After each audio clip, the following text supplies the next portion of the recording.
So I lightly touched on making sure to enjoy yourself in a previous video, but yeah, this is highly crucial. You don't want to do things in a robotic way that brings you no joy. Make sure you're taking the time to breathe the good parts of life in and enjoy yourself. We never know what life holds for us, and that's especially true in the post-2020 era, so it's important to do things that would bring us joy and would make us proud to have done them at our journey's end. It's good to eat in a way that benefits our mind and body, but at the same time we should make sure we're eating flavorful things too, and not every single thing we eat has to be healthy. It's good to exercise, but at the same time exercise shouldn't be some grueling activity you don't want to do. It should be a positive feedback loop that you do because it makes you feel better. And because you feel better, you want to exercise, and eventually enjoy exercising, so you do it for its own sake. But it's also important that you're just able to exercise even during the times you don't want to. That's where discipline comes in. It's good to travel because it broadens our horizons and knocks out some places we want to visit off our bucket list.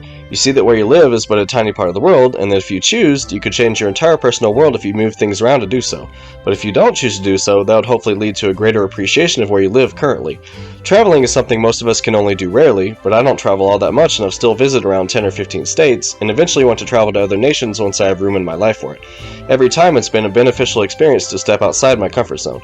If for some reason you're unable to travel, then it's time for some stoicism, which I've made a lengthy video on. It's good and easy to enjoy ourselves at home if we live in a positive environment. If you live in a negative environment, then you should do whatever you can to make it personally enjoyable for you and change the aspects that become intolerable. Don't let other people drag you down, and believe me, people very much want you at their energy level whether they're happy or miserable. Once you make work enjoyable though, you're really starting to make some good headway in this whole journey of life. So let's say you work somewhere and you're able to enjoy yourself or at least be mildly content during slow times. That's positive, and certainly better than being miserable. The next step from that is to enjoy work even during the stressful times because you enjoy how much it's pushing you. If you can get very good at this, at both home and work you're happy, so you're setting up a cycle to make most of your life happy and enjoyable if you keep it up.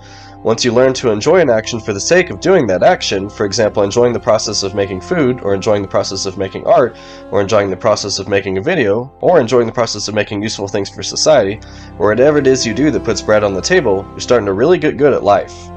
But we also all have our vices, and we should enjoy those as long as they're not too self-destructive. Gaming is one of my vices, and while it can be very distracting sometimes, the overall benefit is that I get to have epic journeys that would otherwise be impossible. Gaming has come a long way from Pong and can tell lengthy, amazing stories that you can't find anywhere else, full of challenges that you can't find in a book.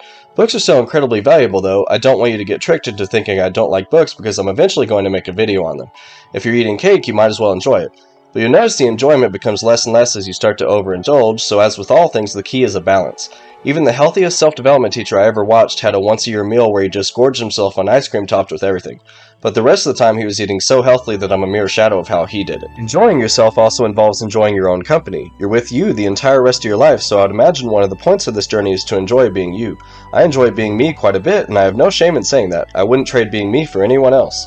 You have your own unique qualities that no one else in the world has, and it's those qualities that if you really capitalize on them will lead you to success.